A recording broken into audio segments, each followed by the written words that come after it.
Hey, welcome back. Let's get started, shall we, with our very first big story for today. Now, May 3rd marks a World Press Freedom Day, a day to spotlight the state of press freedom across the world and reaffirm the essential role of a free and independent media in a functioning democracy.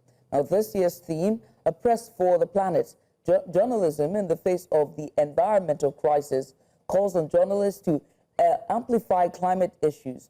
But there's another conversation gaining urgency, and that is artificial intelligence and the future of journalism.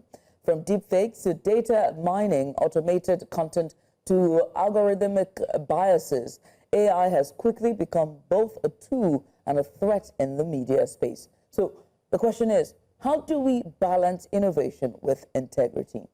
Trust me, Judith, we're here now. We're having this conversation. Joining us for this big story, two journalists on the front lines. We'll be introducing one for now. We have Benard Akede joining us. Oh, yes, we have Benard. He's joined us now, our News Central correspondent. Benard, good morning. Better late than never. Thank you for joining. And, of course, we also have Daniel Ojukwu, Senior Investigative Reporter with the Foundation for Investigative Journalism. You're welcome, Mr. Ojukwu. Thank you for having me. Grand. So, first off, let's get started with you. Mr. Ojukwu, let's get your thoughts on the infusion of AI inside of journalism. Okay, advanced intelligence, artificial intelligence, however you want to put it, is actually a very helpful innovation around the world across various fields. In journalism, it has helped with open source intelligence, it has helped with information gathering, it helps with cleaning reports, verifying details as quickly as possible. So AI has actually done a lot of good for journalists who know how to employ it for the benefit of their work. But on the flip side, it threatens journalism because there are lots of people who are putting so much reliance on AI to do the work for them. It's an ethical question. It's something that a lot of people frown at. A lot of people should frown at. But then it's always a 50-50 thing. Whenever a new innovation comes in, there are people who use it for good and those who use it for bad. So yes, AI in journalism has a lot of merits and also has its demerits. And its demerits are more human costs than a fault of the AI itself. I saw something that just blew, I don't know if it blew my mind or if it got me concerned. I don't know what to, I think more concerned, right? So Benard, I want to ask you, right? You have covered, some of the biggest stories across Africa, and you are the lead correspondent here at News Central. And so in your view, how has AI started to shape the way we gather and even report news? Because some persons are using deepfakes. Yeah, there's that. Well, I think I'll start by saying AI has come to stay. The sooner we embrace it and appreciate it and use it well, and just like the guest also said, responsibly, basically, the better for us all. AI has helped me as a journalist to crack into places that ordinarily would have been difficult for me to get into. AI has helped to delve deeper into certain cases. However, AI again is garbage in, garbage out, like every other kind of technology. Basically, AI is a function of what you feed. So be it you, the individual who is using it, the prompt you give these AI tools would determine the kind of responses you will get. Also, one major factor is this, right? Like I said, AI is garbage in, garbage out. It's a function of what you feed it. It's also a function of the creators of these AI tools. Let's not make that mistake as well. So if we want something that would help African news gathering, or if we want AI tools that will help African news gathering, we need to invest in AI tools that are African-oriented, African-generated, African-created, such that they are being fed with African information, with legit African information, with updated African information, with authentic, that's the word I'm looking for, authentic African information, so that we can reap the best benefits from these AI tools. But then coming back again to your question, AI has been beneficial in gathering information, in telling stories, in news reportage, basically. I believe it can get better with the kind of information that we put into it and with the way we help it grow. I think it's quite apt that we're talking about AI and press freedom because in certain parts of the world, particularly in Africa, in some parts of Africa, press freedom is still a challenge, right? And if press freedom is a challenge, the growth and generation of AI in these places will also be challenging. So it's good that we're merging these two topics together. I wanted to pick your brain on maybe you've had this experience. Have you ever put it, like you said, GIGO, garbage in, garbage out. Have you ever asked ChatGPT to do something and it gave you a totally different but very refined form of something absolutely not inside of the topic you asked it for? Based on that now, taking AI as a tool when it comes to journalism, are we concerned about the editorial standards? Are we sure that this isn't going to compromise what it is we're doing now as professionals? So I'd like to hear your take, Benard, and then perhaps maybe Daniel as well. All right, I'll go for the first question you asked. Yes, I remember when we went to Ghana for the elections, and I told AI to, because I still use AI tool, I wouldn't mention the name of the tool the tool I asked, but you know, so I prompted this AI tool and I said, based on my reportage and my prompts from the Ghanaian presidential election just concluded, paint a picture of me as a reporter who covered the Ghanaian elections. Oh, and you know, first started with this flattering response, and then the picture that was painted was a white journalist with a Ghanaian muffle around his neck, with cameras, and with, you know, basically painted me as a white guy. And I responded to the AI. I said, "This is nice, but I am not a white reporter." You know, and then it apologized and asked if it could do something better for me. But then again, as I mentioned earlier in the previous question, this is based on the creators of these AI tools. So the tool had already believed that with all the prompts I put in there, it most likely will be a white guy who would do such a good job. And that's why it painted me as a white journalist. That's on that side. Now, on editorial ethics, basically, I think every newsroom, if we must actually go well with AI in editorials, I think we need to start having certain trainings on AI and how best we can use it in the newsroom and in journalism, basically, such that AI is supposed to be a helping tool and not the tool that actually starts the work. So I had a training on AI and the newsroom by the was put together by the US consulate and yeah, the US consulate and some organizations, basically. And the truth is, when using AI actually will make work faster, it will make it seamless, it will make it smoother, but then it should be a function of what you have put into it. And then there has to be stopgaps, there has to be gatekeeping by certain editorial bodies. These editorial bodies now have to be real life human beings and individuals that would cross-check what AI has given before eventually it goes on air or goes on screen. So AI should not be the final result. AI should be a tool, as it is called, to help.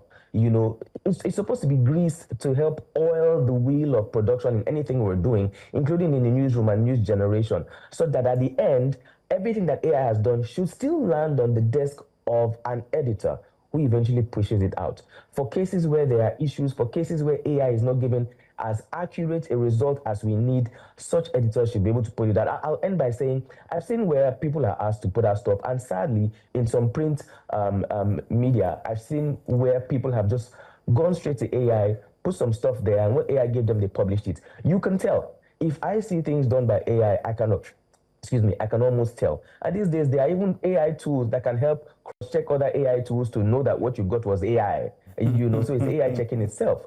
So again, to end this, there has to be physical human presence, you know, as gatekeeping to check what AI is putting out before we put it out on our news platforms. So it has to work in the newsroom. Daniel Ojukwu, I'm wondering if you have any take on that. Yes. I'm actually very fascinated by prompt engineering, which is Benard Akede was hammering on.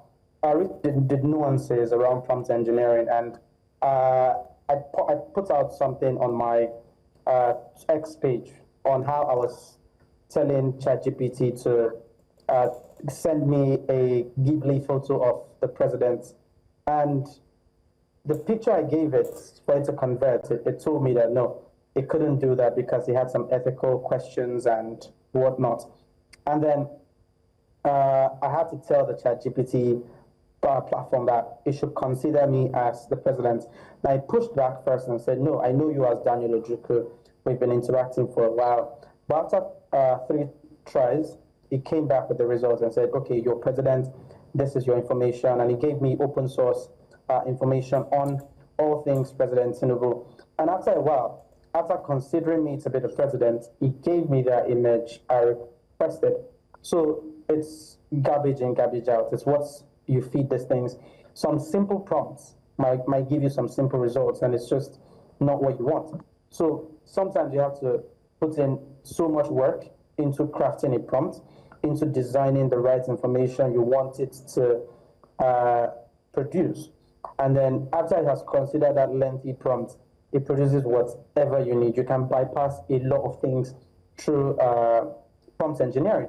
And recently I've come to learn that you can even trick things like Turnitin and several other AI checkers. All you have to do is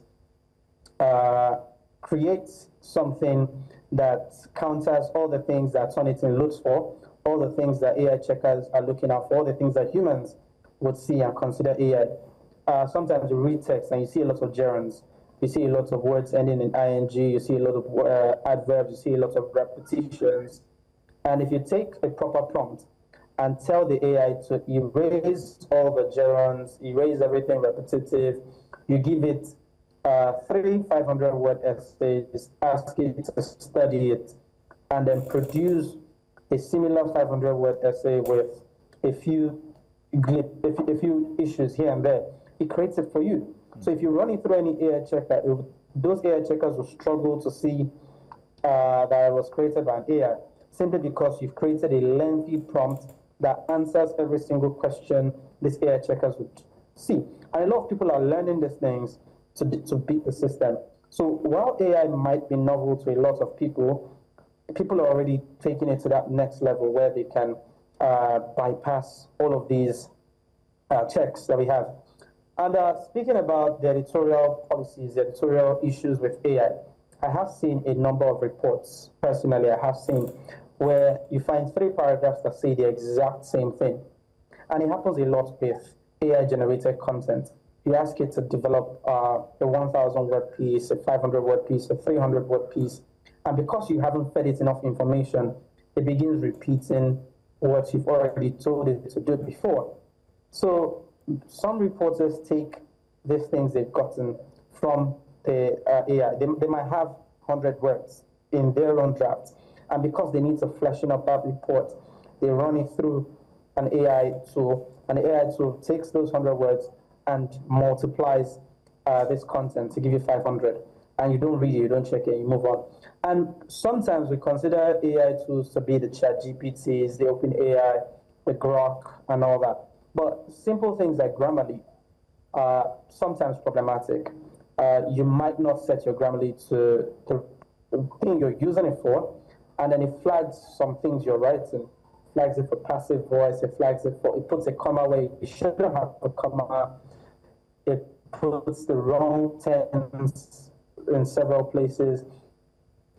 And because the user might be less experienced or might not have the understanding that Grammarly says you have, instead of changing it to what they want you to have, you just run with it. So sometimes the AI messes with the contents that several journalists are using, are putting out, and they don't go through that human process of trying to vet the copies. They just trust the machine to know better than they do.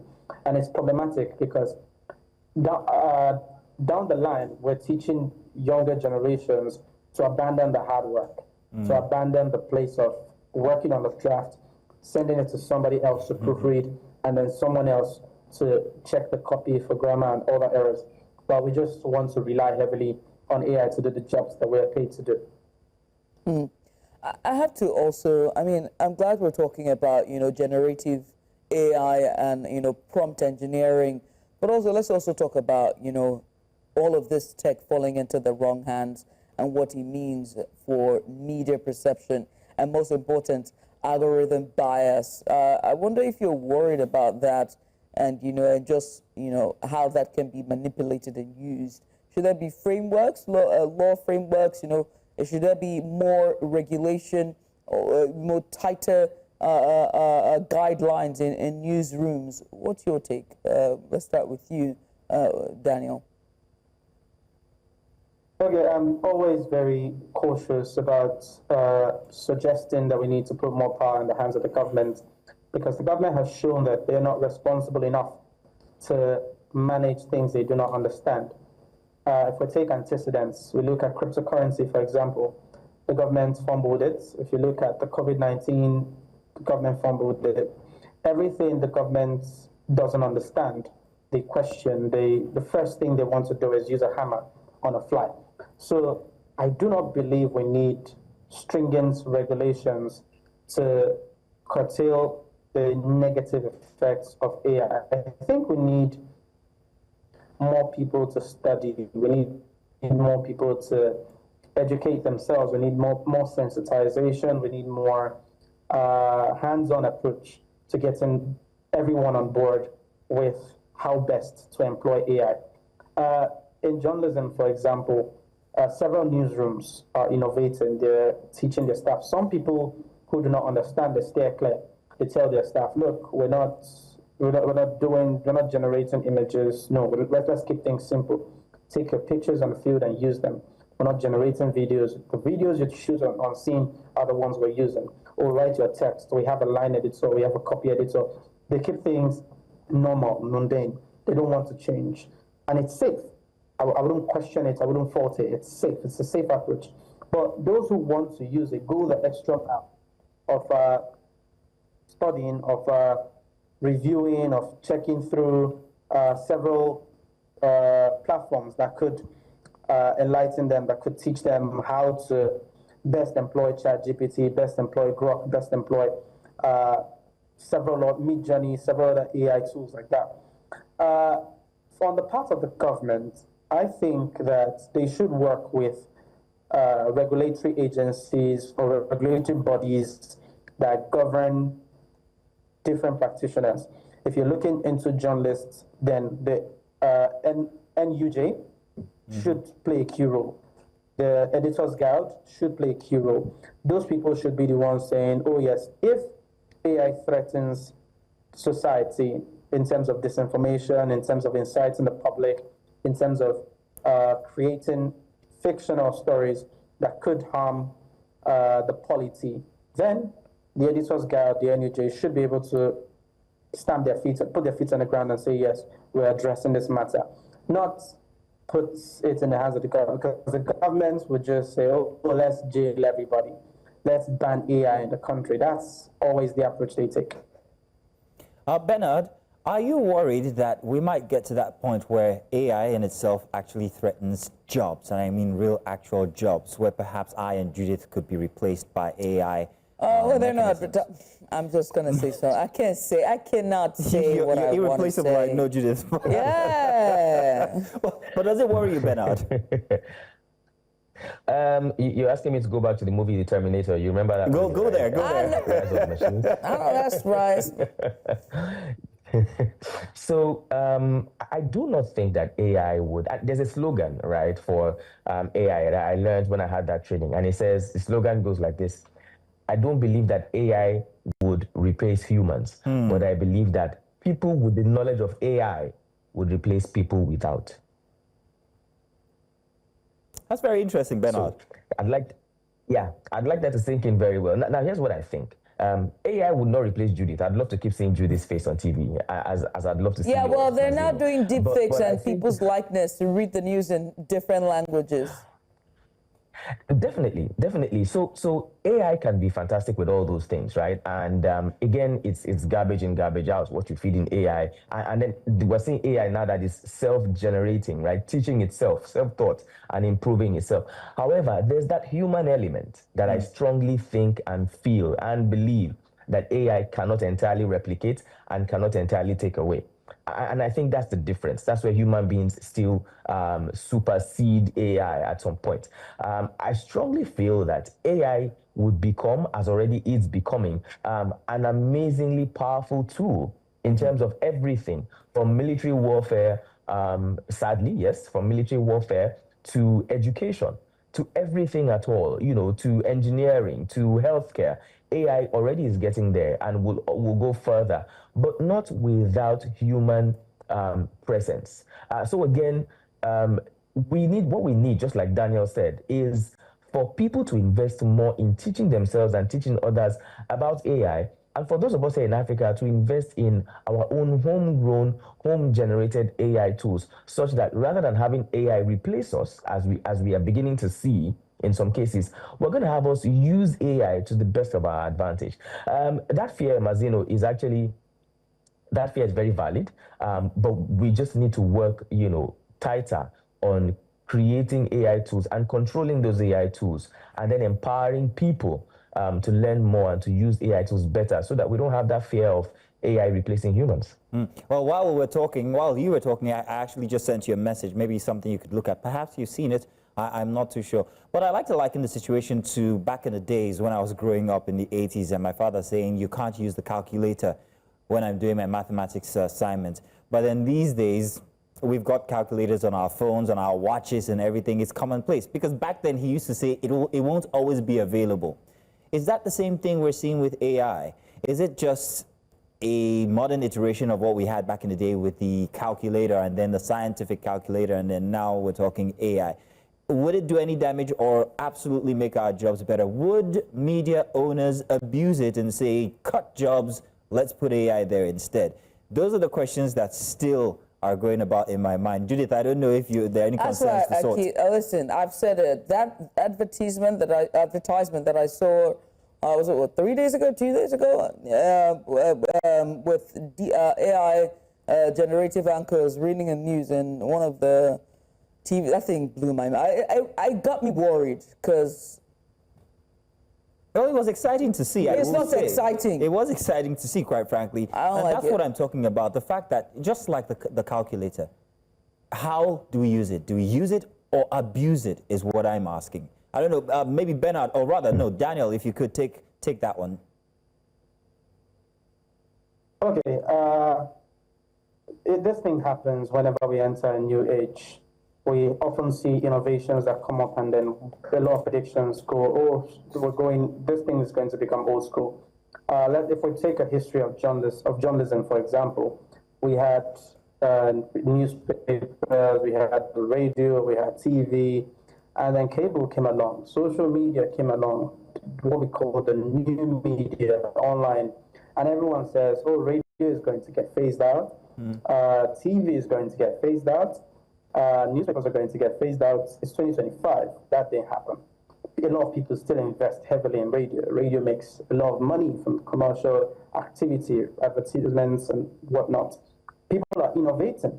Now, that's the place of growing with the times. Several radio stations now do video. We have people who will take videos of themselves in the studio and post it up on social media. So they're combining, they're collaborating with the new media. We have TV that's social now. TV is on cable, TV is on the internet, TV is on social media. It's everywhere. Newspapers are also on the online pages. They're important for record-keeping purposes. You want to do a change of name, you have to be in the newspaper. You get a court judgment, that's how you put it in the newspaper because it's more permanent. Now, the analogy of the calculator, everyone who grew up with the introduction of the calculator, the advancements of the calculator, everybody wanted to have a scientific calculator because it made things faster. But every school will teach you that you need to be able to do mental math. You go into an examination hall, you see numbers. If you can piece together two-digit numbers, three-digit numbers, four-digit numbers, if you can't crunch those numbers in your head in real time, and you're heavily reliant on a calculator, you're not going to develop anything. You become static, you become robotic. If you're going through life and you can't make sense of numbers, you can't do math on the go without having to first pull up a device to solve those simple things. You can do square roots, raise the powers and all that. It's problematic. So it's the same exact model with AI. When we talk about AI, we're always saying don't rely heavily, don't put all your faith in a tool. Don't think that because AI is here, no one is going to pick up a pen and paper and write things down. No one is going to paint pictures because AI is going to draw pictures for you. No one is going to design things with graphics because Canva is there for you. No, all of these things are just things to make life easier. That's what machines do. They make your life easier. They don't replace your life. They don't replace the place of hard work. Right. What they do is just simplify the process. Right. Benard, can I just express my grievances here? I think it's diabolical and preposterous that you were going for a training at American Council, and you didn't think to invite me. You'd be in this office on Monday morning. Please do not go into your office because I would have it locked. The number you're calling is now unavailable. Well, I mean, you are the lead correspondent for News Central. We've been talking about training and human capacity building, to adopt AI. Isn't that going to be expensive? What would it look like to train and retrain so we don't get garbage in, garbage out, and then it goes on air? I don't think it would be expensive. I don't think it should be expensive. And here's what it shouldn't be expensive, but it's not invite me. It shouldn't be expensive, but it's not invite me. Don't worry. I got the invitation. I'm sorry. I got the invitation and couldn't extend. But I think what we can do actually is train the trainers. So we pick certain people who are in strategic positions, particularly of leadership, so to speak, and then position them in places where other people can gain the knowledge that they have received. For example, I got that training and I was able to put out a few things to some people who were close to me that I was able to teach. And I still do that, when I have reporters who come on board, I have people who are trying to do stories, new reporters, and I try to explain to them. However, just like Daniel said, I don't make the use of AI the first thing that I'll tell them when it comes to reportorial and reporting, basically. Let them use their head and do the regular, do the traditional heavy lifting. Just like Daniel said, when it comes to math, do the normal mental math first. Do the so-called quadratic equations. Do the normal 2 times 2. Do the long divisions and the short divisions and all of that. So I'd like the reporters, and I always tell, I'd like them to do the regular things first. Now, write your scripts first. Think about the story. Develop it. Interview your guests. Then piece everything together. Now, when you're done, you can now tell the AI tool, you can feed the AI tool with the prompts that you want it to do with your script, either to reduce it to a 3-minute TV news report, or elaborate it, depending on as the case may be, right? Or infuse this, infuse that. It will interest you to know that AI would even put the interviews, what you did not ask your interviewee, AI will put the questions there and put the responses by the interviewee. So AI can actually do everything for you, but it's up to you to ensure that traditional news reportage, traditional newsroom standards are still upheld and held high. And then AI comes in to simplify, just like he said, the machines that will simplify things. But still coming back to how expensive or how cheap they will be, again, it shouldn't be too expensive. Yes, training generally is expensive, but it shouldn't be so expensive so that we can invest in training a good number of people and then have them train and retrain the generality of the newsroom. I think that's the only way we can have it, have the knowledge of AI spread better, as time goes on. And then eventually, when it becomes a bit cheaper, just like every other thing, or rather more affordable, let me not use the word cheaper, when it becomes more affordable, then we can now talk about training of larger groups of people in depth. In depth is the word. I mean, gentlemen, I wish this conversation could continue, but this is where we have to draw the curtains. Thank you so much to you, Daniel Ojukwu, senior investigative journalist or reporter for FIJ, and also our very own lead correspondent here at News Central, Benard Akede, who I have a bone to pick with on Monday. Gentlemen, thank you so much for coming. I appreciate you for doing this with us.